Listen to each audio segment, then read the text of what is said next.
Hola, buenas tardes. Soy la doctora Mónica García. Vamos a repasar un poquito la teoría de la exploración ecográfica del segundo trimestre y quiero agradecer a Philips, a Imadine por la invitación. Pues bueno, la ecografía del segundo trimestre, existen muchas guías en las cuales nos podemos basar para saber cómo es la sistematización de la revisión por ultrasonido. La guía que más utilizo yo en lo personal es la guía del ISUOG, que es la guía para la revisión de estructuras anatómicas del segundo trimestre. Entonces, lo primero que vamos a platicar es por qué hay que realizarlo. Pues bueno, simplemente porque tanto la asfixia como la prematurez son las causas más importantes de morbimortalidad neonatal. Y a veces pensamos que estas ecografías las tenemos que dejar solamente para las mujeres de alto riesgo, pero en mujeres de bajo riesgo, el índice o el porcentaje de malformaciones que tenemos en mujeres es alrededor del 3 al 4%. Entonces es una incidencia nada despreciable, por la cual esta ecografía pues es de suma importancia realizarla, ¿no? ¿Por qué hay que hacerla en segundo trimestre? Pues bueno, porque es un periodo de tiempo importante en el cual tenemos una ventana de oportunidad para poder establecer en algunos casos incluso cuestiones terapéuticas, ¿no? En algunos casos es probable hacer ya en estas épocas cirugía fetal, tratamiento de terapia fetal y bueno, en los casos en los que no es posible, pues podemos hacer una planeación para tratar de tener lo mejor posible de resultados, ¿no? Tanto maternos como fetales. Entonces, por eso es que es muy importante realizar esta ecografía. ¿Cuáles son los puntos que vamos a revisar? Los puntos que vamos a revisar principalmente, siempre que empezamos una ecografía, lo primero que hay que corroborar es la actividad cardíaca, es decir, que haya vitalidad fetal. Una vez que vemos la vitalidad fetal, lo que tenemos que revisar es el número de fetos. Si en primer trimestre no se pudo realizar una ecografía, pues bueno, hay veces que hasta segundo trimestre es cuando hacemos el diagnóstico de embarazos gemelares. Y en caso de los embarazos gemelares, lo que podemos establecer a esta edad gestacional, pues es la corionicidad, que es de suma importancia para saber el seguimiento que necesita en particular esta gestación, ¿no? Es bien importante recordar que los embarazos, de acuerdo a su corionicidad y a la amniosidad, requieren un seguimiento especial. En algunas ocasiones podemos llevar un seguimiento mensual, pero en algunas ocasiones cuando comparten placenta y bolsa, es incluso necesario a veces hacer revisiones semanales o cada 2 semanas. Es por eso que mientras más pronto establezcamos la corionicidad, pues mejor poder establecer el plan de seguimiento.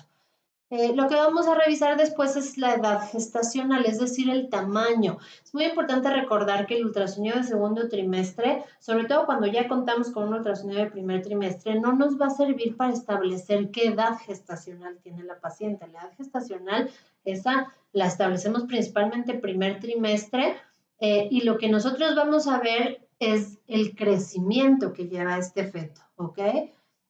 Si en los casos en los que no es posible establecer la edad gestacional porque no contamos con ultrasonido de primer trimestre, entonces sí, el segundo trimestre nos podrá ser de utilidad para este caso. Lo siguiente que hay que revisar es la anatomía fetal básica, que es de lo que más vamos a hablar en esta ocasión.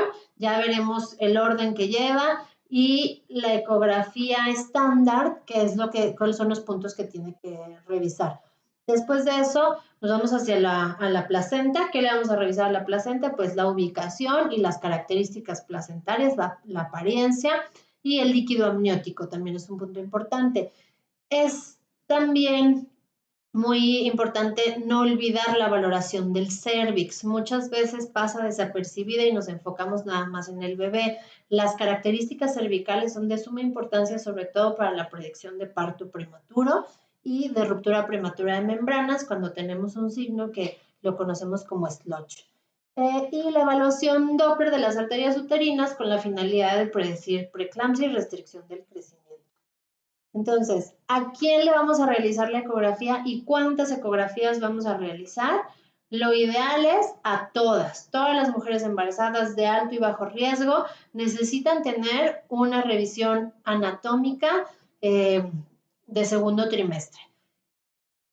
¿Cuántas ecografías vamos a hacer? Pues por lo menos una. Lo ideal es que tengamos una de primer trimestre entre las 11 y 14 semanas, la de segundo trimestre alrededor de las 18 o 22 semanas y una tercera ecografía de crecimiento alrededor de las 32 semanas. Pero si por alguna razón solo es posible realizar una ecografía, la que pudiera ofrecer mayor impacto sería la ecografía de segundo trimestre. Y de acuerdo a esta ecografía vamos a individualizar quién necesita un seguimiento ecográfico más estricto y a quién podemos llevarnos hacia la rutina de ya un tercer trimestre, ¿no? Las exploraciones repetidas mensuales no se deben de considerar una rutina. Simplemente aquellas que lo necesiten deberán tener un seguimiento ecográfico pues más seguido, ¿no? ¿Y cuándo se realiza la ecografía del segundo trimestre? Pues bueno, ya platicamos. Esta se debe de realizar idealmente entre las 18 y 22 semanas de embarazo. ¿Cuándo es lo ideal? Pues alrededor de las 21 semanas de embarazo, porque tenemos una buena capacidad de que el feto tenga diferentes posturas, diferentes posiciones y de esa forma poder revisar en diferentes ángulos todas las características anatómicas del feto. Y porque este periodo de tiempo permite darnos oportunidad de, en caso necesario, hacer algunos exámenes, por ejemplo, cariotipo, que actualmente, pues bueno, en nuestro país el cariotipo a veces tarda 4 semanas en tener el resultado, entonces mientras más pronto podamos realizar la exploración ecográfica, mejor, pero no antes de las 18 semanas porque se nos pierde la posibilidad de poder revisar con conciencia la mayoría de las estructuras, sobre todo las estructuras de corazón. Existe la revisión anatómica de primer trimestre de corazón, pero mientras más edad gestacional tengamos, es más fácil, sobre todo para la gente que no tiene mucha experiencia, que no son expertos en la revisión cardíaca. Mientras más pequeño sea el corazón, pues más difícil poder evaluar estas estructuras. Entonces, por ejemplo, en esta tabla vemos cómo la detección de las anomalías entre las 20 y 22 semanas es muy diferente para las alteraciones de columna, espida bífida, anencefalia, hidrocefalia, que para las de cardiopatías congénitas. Sobre todo, aquí lo importante pues es la experiencia del observador, ¿no? Digamos que para evaluaciones cardíacas, cuando no hay una experiencia importante, pues lo ideal sería, aparte de la revisión de las 20-22 semanas, volver a evaluar el corazón alrededor de las 26-27 semanas. ¿Quién debe realizar la ecografía del segundo trimestre? Pues la realidad es que lo recomendable es que sean los profesionales que tengan una formación especializada, aunque en algunas ocasiones, en lugares de bajos recursos, pues bueno, quien pueda realizar la ecografía sería lo ideal, es decir, si la única oportunidad que va a tener la paciente de tener esa ecografía es por médicos que no tengan tanta capacitación, pues bueno, se hace y en caso de que se encuentre alguna alteración, pues entonces enviará un ultrasonido de segundo nivel, ¿no? Entonces, ¿qué necesitamos para considerar que el profesional tiene una formación especializada? Pues básicamente un entrenamiento en ecografía obstétrica, sobre todo en ecografía obstétrica avanzada, que realice ecografías periódicamente, es decir, que sea parte de su rutina prácticamente del día a día, que participe en actividades médicas de formación continua y que reconozca los patrones de referencia de hallazgos sospechosos o anormales. Es decir, lo mínimo que nosotros pedimos es cuando se va a realizar la ecografía por alguien que no tiene la experiencia para hacer ecografías de segundo nivel, lo ideal es que no tiene que decirnos qué tiene el feto, o sea, no tiene que establecer un diagnóstico, lo único que tiene que hacer es reconocer que lo que está viendo es algo anormal, no le tienen que poner nombre y apellido, simplemente lo que estoy viendo no es algo habitual y vámonos a una ecografía de segundo trimestre. Y que tenga de manera periódica auditorías de calidad y controles continuos. ¿Qué equipos debemos de utilizar? Pues bueno, la ecografía básica de rutina, por lo menos el equipo de ultrasonido debe contar con las siguientes características. Los equipos de Philips, todos ellos cuentan con las características que vamos a enlistar y es que tenga la forma de evaluar una un ultrasonido en tiempo real con escala de grises, que el transductor abdominal sea de 3 a 5 MHz, que pueda controlarse el ajuste de las potencias acústicas con la visualización en la pantalla, capacidad de congelar las imágenes, idealmente que los calipers puedan ser electrónicos y muy puntuales y que pueda tener cine loop, es decir, es muy difícil a veces por los movimientos fetales poder congelar exactamente la imagen en el momento que queremos. Entonces, a veces es congelar y regresar un poco, avanzar y regresar un poco la imagen para obtener la mejor imagen posible, ¿no? La capacidad de imprimir o por lo menos guardar y almacenar las imágenes para tener la evidencia y en caso de que más adelante se presentara alguna alteración, poder recurrir a estas imágenes. Idealmente, de corazón, se debe de guardar un clip para poder analizar en caso de que más adelante se presenten algunas anomalías en la distribución de las 4 cavidades, por ejemplo. Y pues bueno, que tenga un mantenimiento y servicio periódico. Esto es muy importante para el rendimiento óptimo del equipo. Muchas veces nos preguntan los pacientes, bueno, ¿y es seguro realizar la ecografía? Sí, hasta el momento parece ser una opción muy segura. Ya hay varios estudios que se han realizado en los cuales, mientras nosotros cuidamos los índices térmicos, sobre todo en primer trimestre, parece ser una evaluación segura sin realmente riesgos confirmados hasta el momento. ¿Qué orden lleva el examen? Ahora sí vamos a iniciar. Pues bueno, como decíamos, lo primero que tenemos que hacer es corroborar la vitalidad fetal, entonces con lo que vamos a iniciar es con el latido cardíaco. Y eso muchas veces les da tranquilidad a nuestros pacientes, siempre las mamás llegan muy emocionadas por conocer, bueno, por ver a su bebé, pero también llegan un poco angustiadas por el tema de que se va a revisar la anatomía, que vamos a ver que no hay ningún problema y muchas veces poner de inicio la frecuencia cardíaca, pues bueno, baja bastante el estrés, ¿no? Y vamos a revisar también, pues, en cuánto está la frecuencia cardíaca fetal, que ya sabemos que lo ideal es que esté entre 120 a 160. Algunas bibliografías nos dicen que incluso hasta 110 lo podemos considerar normal si el feto se encuentra en reposo y es normal que por algunos momentos tengamos ciertas aceleraciones de la frecuencia cardíaca que rebasen los 160 latidos, pero siempre tiene que regresar al nivel basal, ¿no? Después de eso, ¿qué vamos a hacer? Es muy importante ubicarnos cómo está acomodado el feto. Entonces tenemos que ir a ver de qué lado está el dorso, si está cefálico, si está pélvico, porque a veces podemos confundir el situs o litus del corazón pensando que está desviado hacia el otro lado, porque es muy diferente cuando el bebé está pélvico que cuando está cefálico. Entonces siempre es ubicar cómo está acomodado el feto, la presentación, la situación y la posición fetal. De ahí vamos a ver la valoración del líquido amniótico y la placenta. Esto es muy importante porque si vemos que ya hay cierta alteración del líquido amniótico, podemos poner especial énfasis en revisar algunas características. Y pues finalmente lleva un estudio exhaustivo de toda la anatomía cardíaca fetal, que ahorita les voy a decir en qué orden es el que vamos a llevar, y hacer una evaluación del crecimiento fetal, es decir, siempre hacer la fetometría. Como le comentábamos hace rato, el ultrasonido de segundo trimestre, cuando ya contamos con un ultrasonido de primer trimestre, no nos va a establecer edad gestacional ni nos va a mover la fecha probable de parto. Es muy importante recalcárselo sobre todo a las pacientes, porque a veces los reportes de ultrasonido dicen embarazo de 27 semanas y la paciente tiene 28 semanas y media, entonces ahora ya no tiene 28 semanas y media, sino 27. No, lo que estamos hablando es que la fetometría de ese feto corresponde al promedio de un feto de 27 semanas, pero las 28 semanas y media nadie se las va a mover. Entonces, en los reportes de ultrasonido o cuando decimos la explicación es muy importante decir que es embarazo de tantas semanas, embarazo con fetometría de tantas semanas, sino un embarazo de tantas semanas, ¿no? Para no confundir a las pacientes.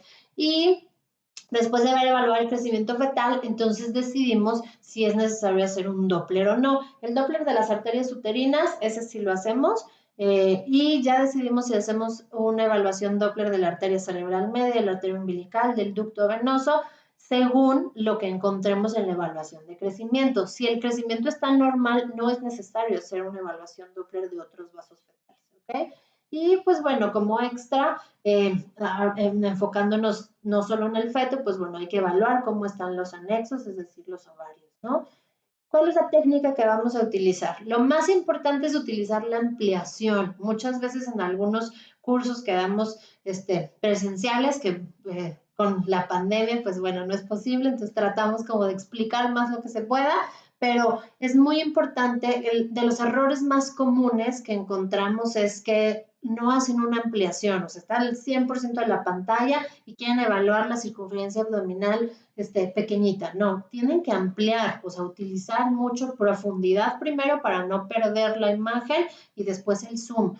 Entonces, todo lo que tengamos que evaluar tiene que abarcar por lo menos la mitad de la pantalla. Si se fijan aquí en esta imagen estamos viendo cómo la circunferencia abdominal se nos pierde, la circunferencia torácica, es más, ni siquiera alcanzo a ver si es torácica o abdominal. Aquí se ve el corazón. La circunferencia torácica se pierde en esta imagen. En cambio, aquí alcanzamos a ver muy bien las 4 cámaras cardíacas. Entonces, lo importante es ampliar, magnificar la imagen para poder evaluar de forma adecuada y ajustar las ganancias de grises según la evaluación que vamos, la estructura que vamos a evaluar. Las máquinas de Philips traen diferentes sistemas en los cuales nosotros podemos utilizar los presets que ya están establecidos para evaluar corazón, para evaluar sistema nervioso central. Entonces hay que utilizarlos. No es lo mismo evaluar corazón que evaluar sistema nervioso. Entonces hay que utilizar los presets para magnificar o para poder utilizar mejor la imagen. Las medidas deben de utilizarse de forma estandarizada, es decir, como ya están descritas, no podemos medir el diámetro biparietal en otro lugar que no está establecido. Entonces, siempre se deben medir según lo que está establecido en los protocolos y se deben de registrar una o más imágenes para tenerlas como evidencia. Si en la ecografía del primer trimestre no pudimos establecer edad gestacional, pues lo hacemos, como ya habíamos dicho, en segundo trimestre. Y ahí en lo que nos basamos en lugar de la longitud cranocauda, pues sobre todo nos basamos en medidas cefálicas, si es una evaluación de segundo trimestre temprano, y si es una evaluación de segundo trimestre tardío, pues ya tendremos que echar mano también de la longitud femoral y la circunferencia abdominal. Y las ecografías posteriores, como decíamos, no se deben de utilizar para evaluar, para establecer una fecha probable de parto, sino más bien un crecimiento. Entonces, ¿con qué estructura vamos a empezar? Primero con el cráneo. ¿Qué le vamos a revisar al cráneo? En el cráneo lo que vamos a revisar es la morfología, es decir, qué forma tiene. En la plática teórica, en la plática práctica, perdón, donde hicimos las evaluaciones con pacientes, les decía que el cráneo puede tener diferentes formas según la patología. Existe el cráneo en fresa, existe el cráneo en trébol, entonces lo que tenemos que revisar es la morfología que tiene el cráneo. Después de eso nos vamos a la integridad para descartar defectos como encefaloceles, la densidad ósea la podemos ver en cuanto a la textura del hueso, la ecogenicidad del hueso, y también si nosotros deprimimos un poco, hacemos un poco más de presión, tenemos que ver que no se moldee la cabeza, ¿no? Y pues bueno, el tamaño, que lo hacemos con la fetometría. ¿Qué vamos a revisar de la fetometría? Pues lo primero es el diámetro biparietal. Entonces, en el diámetro biparietal lo vamos a hacer, hay 2 cortes en los que se puede medir el diámetro biparietal. Son cortes transversales, puede ser en el transtalámico o puede ser en el transventricular. La mayoría de los autores prefieren utilizar el transtalámico, pero los dos son válidos. Y el ángulo de insonación, es decir, la forma en la que se coloca el transductor con respecto al cráneo, debe ser alrededor de 90 grados para que la imagen nos quede simétrica y podamos evaluar adecuadamente la fetometría. Tenemos que ver una apariencia simétrica en ambos hemisferios, divididos por el os del cerebro, que es el ecomedio, y solamente se debe de ver interrumpido por el cabum del septum. Si encontramos eso y los tálamos en la parte anterior, entonces podemos hacer ahí una primera medición del diámetro biparietal. Es muy importante que chequemos que no se debe de visualizar el cerebelo. Si estamos viendo el cerebelo, entonces quiere decir que estamos un poco inclinados y hay que asegurarnos de tener el ángulo a 90 grados, ¿ok? Y vamos a ubicar los calipers. Existen diferentes técnicas, pero la más aceptada es la técnica de dentro-fuera, es decir, se ponen los calipers en la tabla externa del cráneo y del otro lado en la tabla interna a la altura de los tálamos.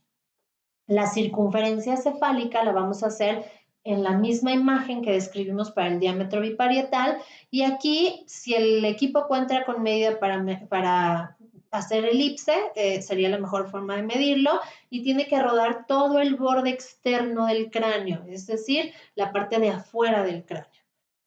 La circunferencia del abdomen es la otra medida que vamos a utilizar para la fetometría, y esta vamos a hacer un corte axial del abdomen lo más redondo posible. Aquí la clave es no apretar, es decir, no poner mucha presión del transductor sobre el abdomen, porque si no vamos a deformar la imagen y podemos hacer ahí algunas variaciones de lo que realmente es la fetometría. ¿Cuáles son nuestras características anatómicas o las cosas anatómicas que debemos revisar para considerar que estamos en un buen corte transversal? Tenemos que buscar lo que es la vena umbilical a nivel del seno porta, el estómago, la cámara gástrica, y es muy importante que no se deben de visualizar los riñones. Si visualizamos los riñones, quiere decir que estamos en un corte más abajo e inclinado, entonces hay que corregirlo para que no se vean. Y los calipers, ¿dónde los vamos a ubicar? Estos no los vamos a ubicar, muchas veces los quieren ubicar rodeando las costillas. No, aquí la circunferencia abdominal, como nos ayuda mucho a estimar peso, es muy importante incluir la grasa abdominal y el músculo abdominal. Entonces tenemos que hacerlo en el borde externo de la circunferencia abdominal, es decir, en la línea de la piel. Y la otra medida que utilizamos para la fetometría es la longitud del fémur. Es muy importante saber que solamente vamos a estimar la longitud femoral utilizando nada más o colocando los calipers en los extremos de la diáfisis. No tenemos que tomar en cuenta, en caso de que sea visible ya por la edad gestacional, la epífisis, solamente de diáfisis a diáfisis. Y esta medición debemos igual ampliarla. Utilicen mucho lo que es profundidad y zoom. Es muy importante. De verdad cambia mucho la imagen cuando nosotros magnificamos la imagen y podemos ver exactamente dónde empieza cada una de las diáfisis. Tenemos que hacer algunos movimientos, algunas angulaciones, porque hay veces que son artefactos los que hacen que se extienda más la medida de la longitud del fémur. Entonces, de esta forma podemos regular un poco, quitar un poco esos artefactos. Y con estas medidas de la fetometría, pues bueno, nos va a estimar la máquina, depende de las tablas que utilicemos, el peso fetal, y nos va a servir sobre todo para encontrar desviaciones del crecimiento. Y el líquido amniótico, pues hay diferentes formas de medirlo. Estas semanas, entre las 18 y 22 semanas, con que hagamos una evaluación subjetiva del líquido amniótico, es útil, es válido. No es tan recomendable utilizar Rincefiland a estas semanas, ¿no? Entonces, con la evaluación subjetiva es más que suficiente, y en las pacientes que tienen una disminución del líquido amniótico entre las 18 y 22 semanas hay que evaluar con mayor detalle el riñón. Regresando un poco ahora sí a la evaluación de zona por zona, decíamos que el cráneo vamos a revisar la morfología. Existe el signo de limón, por ejemplo, que se asocia a defectos de tubo neural, el cráneo en trébol, donde en el perfil vemos una frente prominente, y esto hay que sospechar cuando lo encontremos, displasias esqueléticas.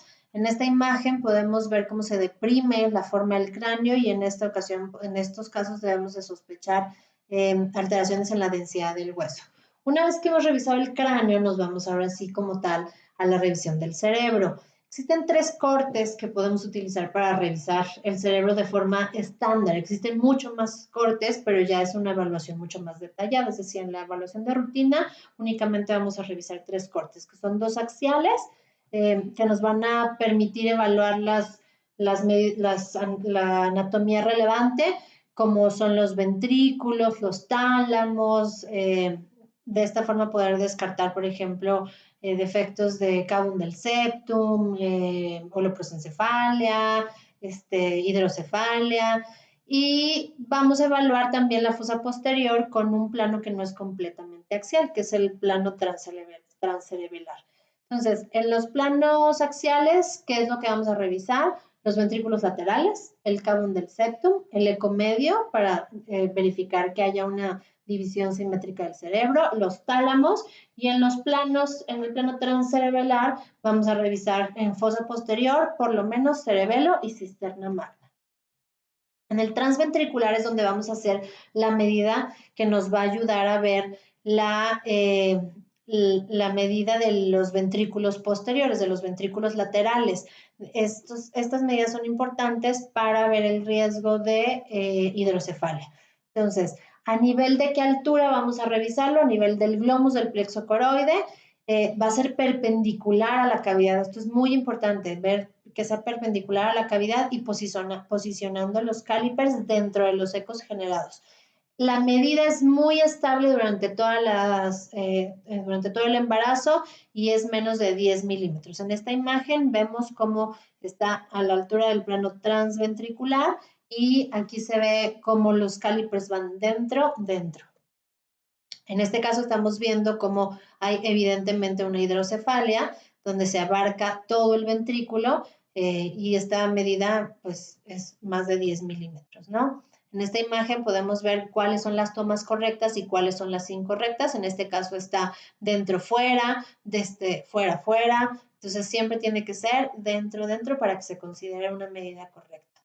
De ahí nos vamos a revisar el cavum del septum. No todo el embarazo es visible el cavum del septum pelúcido. Se tiene que ver siempre a partir de las 16 semanas y hasta las 37 semanas más o menos. Y la imagen sí puede cambiar, puede ser, aquí estamos viendo cómo se ve un cavum del septo a las 18 semanas, cómo se ve entre las 18 y 37 semanas y cómo se ve las 37 semanas. El cavum del septo no es una estructura que se altera o desaparece, que no la vemos cuando hay algunas alteraciones del sistema nervioso central. No es característica de ninguna y cuando la encontramos tenemos que sospechar agenesia del cuerpo calloso, en holoprosencefalia, hidrocefalia severa y en displasia septómica, entre algunas otras. Aquí vemos una imagen donde se ve claramente el cavum del septum y de este lado estamos viendo la línea media sin ninguna interrupción. Ahí sería una agenesia del cuerpo calloso. En el plano transventricular es normal que veamos, si se fijan en esta imagen, la parte que está pegada al transductor, la parte que está más anterior al transductor, no se ve. Es muy frecuente que por la posición no alcancemos a verla y lo que se ha aceptado es que como generalmente la mayoría de las lesiones del sistema nervioso son simétricas, es decir, si se presentan de un lado, se presentan del otro, nosotros asumimos que lo que estamos revisando como normal lo encontraremos también en el otro hemisferio. El plano transcerebelar lo vamos a poder obtener simplemente inclinando un poco, angulando un poco el transductor. Y aquí básicamente lo que vamos a revisar es el cerebelo, la forma del cerebelo, el vértice cerebelar y la medida que nos dé la cisterna magna y depende de la edad gestacional, si estamos ante un feto entre 16 a 20 semanas con 6 días, podemos obtener el pliegue nucal. Entonces, el cerebelo se ve como una estructura, pues dice en forma de mariposa, está formado por los dos hemisferios cerebrales y unidos por el vértice cerebelar. Existen las alteraciones del vértice cerebelar y existen las alteraciones de la forma, el cavum del septo. Por ejemplo, el cerebelo en banana, que se asocia a defectos de tubo neural, ¿no? Y en esta ocasión, por ejemplo, aquí estamos viendo una cisterna magna muy amplia. La medida de la cisterna magna también es muy característica que sea, es decir, es la misma medida a lo largo de la gestación y debe ser menos de 10 milímetros. Aquí estamos viendo cómo aquí lo que está normal es el vértice cerebelar. Aquí se ve una hendidura importante entre los dos hemisferios cerebelares. Como decíamos, hay otros planos, pero esos planos que son generalmente sagitales no los hacemos cuando estamos haciendo una evaluación de rutina y encontramos todo normal. Estos planos los dejamos, los coronales y los sagitales los dejamos generalmente para cuando encontramos ya una alteración del sistema nervioso y vamos a hacer una evaluación más detallada. Entonces, el plano transtalámico ya platicamos un poquito de él, es donde la mayoría de las veces hacemos el diámetro biparietal. De ahí nos vamos a la cara. Lo mínimo que tenemos que encontrar en la cara es revisar la integridad del labio superior. Si encontramos algo más y es técnicamente factible, pues bueno, eso ya es ganancia, pero por lo menos debemos de revisar la integridad del labio superior. ¿Qué podemos ver? Podemos ver los cristalinos, verificar que no existe ninguna opacidad en los cristalinos y podemos ver también en la cara el perfil. En el perfil es muy importante poder revisar y medir, si es posible, el hueso nasal. Aquí estamos viendo el corte en el cual debemos de revisar la integridad del labio superior. Aquí se observan muy claramente las narinas y el labio superior. Ahí descartamos ya defectos del labio paladar hendido. El cuello también se debe evaluar. No hay muchas patologías de cuello, pero es importante ver que esté simétrico y que no tenga ninguna masa, como por ejemplo teratomas o higromas quísticos. Y a nivel de tórax, lo que revisamos es su forma y la transición que tiene la forma del tórax con el abdomen. Es normal que se vea un cierto hundimiento entre el tórax y el abdomen, pero generalmente la transición debe ser muy suave. Las costillas deben de tener una adecuada curvatura y ambos pulmones deben ser visibles, homogéneos y sin encontrarse ninguna masa. De igual forma, en los cortes sagitales podemos revisar la integridad del diafragma para descartar hernias diafragmáticas y la ecogenicidad homogénea del pulmón. En estos casos, por ejemplo, podemos encontrar hernias diafragmáticas, podemos encontrar MAC, que son malformaciones adenomatoideas quísticas, que no son tan frecuentes, afortunadamente. De ahí lo que vamos a revisar es el corazón. El corazón, realmente, con que tengamos una evaluación de 4 cámaras y tractos de salida es más que suficiente. Entonces, ¿qué tenemos que saber del corazón? El situs solitus, es decir, que esté del lado que le corresponda, la angulación que tiene el corazón con respecto al eje cardíaco y es muy importante hacer una evaluación con los presets que vienen cargados en la mayoría de los ultrasonidos. Philips tiene presets cargados para evaluación de ecocardio, donde nos permite tener una mejor evaluación del corazón. Entonces, ¿qué es lo que vamos a ver? La evaluación básica de las 4 cámaras, la simetría de las 4 cámaras cardíacas, revisar la frecuencia cardíaca, hacia qué lado está colocado el corazón y la anatomía. Aquí en esta imagen estamos viendo una imagen amplia de corazón. Aquí vemos las 4 cavidades que son simétricas. Siempre los ventrículos tienen una forma un poco como más triangular y más amplia que las aurículas. Debemos de revisar que las 4 cavidades sean simétricas, es decir, que el lado derecho y el lado izquierdo tengan prácticamente los mismos diámetros y eso es algo que se evalúa de forma subjetiva. La integridad del tabique ventricular, hay veces que cuando ponemos el corazón en 4 cámaras con el tabique ventricular muy centrados, pudiera llegar a aparentar ahí una comunicación interventricular. En esos casos nada más hay que girar un poco la imagen de 4 cámaras para poder evaluar que no hay esta comunicación. Y el Doppler es una herramienta que nos ayuda mucho para corroborar que no hay una comunicación entre los ventrículos. También vamos a revisar la apertura y cierre del foramen oval y la apertura y cierre de las valvas. Podemos hacer otra evaluación aparte de las 4 cámaras, que son los tractos de salida, para corroborar que la aorta y la arteria pulmonar estén saliendo del lado que les corresponde. Igual verificar la apertura y cierre de estas valvas arteriales. Y existen otros cortes que podemos utilizar, pero básicamente con que hagamos una exploración de 4 cámaras y tractos de salida es más que suficiente para poder encontrar. Y aunque no sean expertos en corazón, en evaluación cardíaca, lo único que tienen que saber, no tienen que decir qué patología tiene. A veces hasta la gente con mucha experiencia en ecocardio cuesta mucho trabajo establecer como tal un diagnóstico definitivo. Solo tienen que decir tiene algo anormal y va a una evaluación de segundo nivel. En abdomen, ¿qué es lo que vamos a revisar? En abdomen, pues lo mismo, que el estómago esté del lado que le corresponde, es decir, el situs abdominal, que el intestino esté contenido dentro del abdomen y para esto vamos a hacer una evaluación axial a nivel de la entrada y salida de los vasos del cordón umbilical, es decir, de la inserción del cordón umbilical y siempre se debe documentar o buscar si no hay algunas colecciones líquidas que pudieran corresponder a ascitis. En estas imágenes estamos viendo como tanto a nivel axial como a nivel sagital podemos observar la integridad de la pared abdominal al ver que solamente entran y salen vasos sanguíneos a través del cordón umbilical. Con el Doppler nos puede ayudar mucho también, no es necesario, pero a veces si no hay mucha experiencia, ayuda a identificar que solamente hay entrada y salida de vasos sanguíneos. En esta imagen estamos viendo cómo a través de este orificio no solo sale el cordón umbilical, sino también salen masas intestinales. Ya depende si tiene recubrimiento o no, bueno, podemos establecer si es una gastrosquisis o una onfalocele, como en este caso. Además de que del estómago del lado izquierdo podemos encontrar también la vesícula biliar, que es posible evaluarla por ultrasonido. Y si se verifica o se encuentra alguna otra estructura quística que no sea el estómago, entonces, pues bueno, se debe referir a la paciente para ver una evaluación detallada. Es muy importante que a lo largo del estudio siempre encontremos una distensión fisiológica de la cámara gástrica, es decir, el estómago con líquido. Si durante la evaluación no vemos que hay un llenado de la cámara gástrica, hay que repetir la ecografía unos minutos después y si corroboramos que no hay un llenado, entonces hay que referir a la paciente porque puede haber algún problema de alguna agenesia gástrica. Se debe de evaluar lo que decíamos, la inserción del cordón umbilical y evaluar que haya 2 arterias y una vena.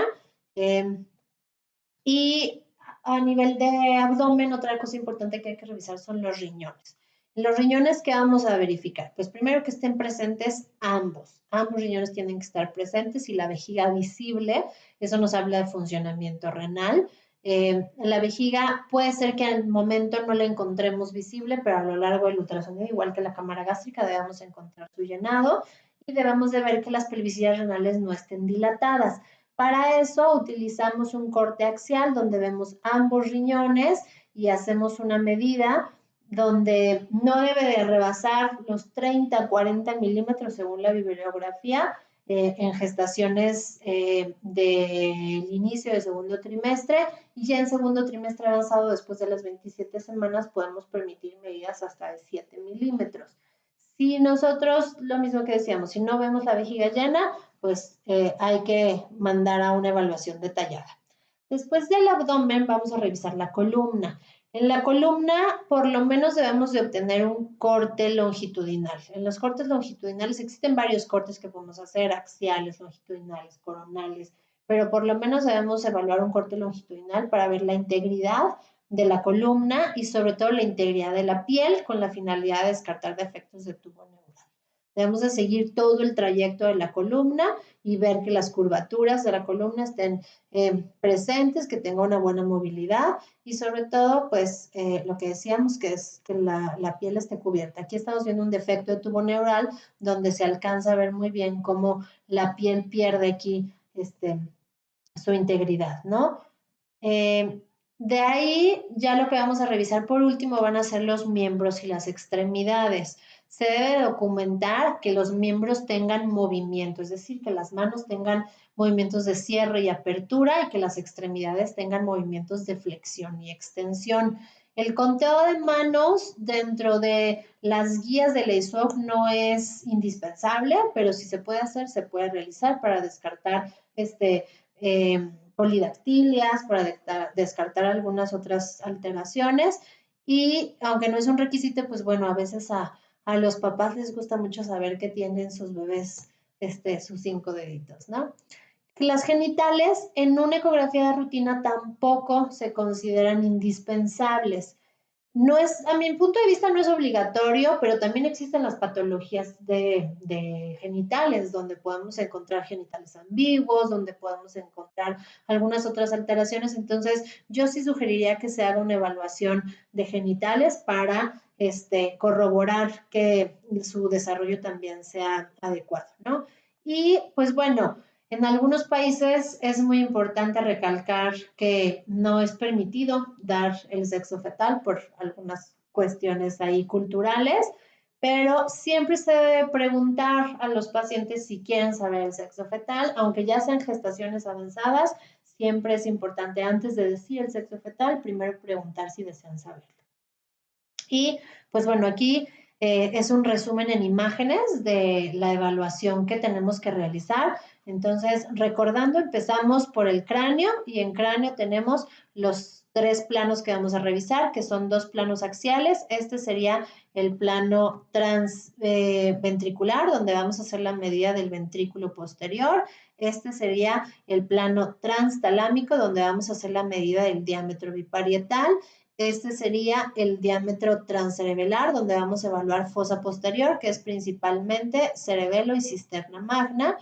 Aquí estamos haciendo evaluación de cara, donde vemos los cristalinos, la integridad del labio superior, el perfil para descartar problemas de micrognatia y revisar la simetría del perfil y la presencia del hueso nasal y la medida del hueso nasal.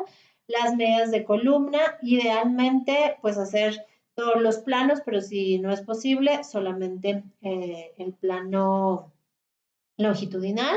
Y de ahí pues nos iríamos a tórax para evaluar la forma del tórax, la estructura anatómica del corazón y pulmones. Y por último, poder evaluar a nivel de abdomen, riñones, vejiga, la inserción del cordón umbilical y por último las extremidades. Aunque ustedes hagan este resumen de las últimas 3 diapositivas, de las últimas 4 diapositivas, perdón, es más que suficiente. Y aunque no sean expertos en realizar ultrasonidos de segundo trimestre, y aunque no vayan a tener pacientes de referencia para evaluaciones de segundo trimestre, a todos sus pacientes traten de hacer una revisión anatómica porque hay veces que es la única revisión que pueden llegar a tener. Entonces, utilicen todos los presets y todas las ventajas que tienen los ultrasonidos y los equipos de Philips. Realmente hacen que la evaluación sea mucho más amigable, que no tenga uno que estar moviendo tantos botones. Todos los equipos de Philips tienen cargados presets que ayudan a que la evaluación de cada área en específico sea más amigable y más fácil de realizar. Y bueno, pues muchas gracias por la invitación.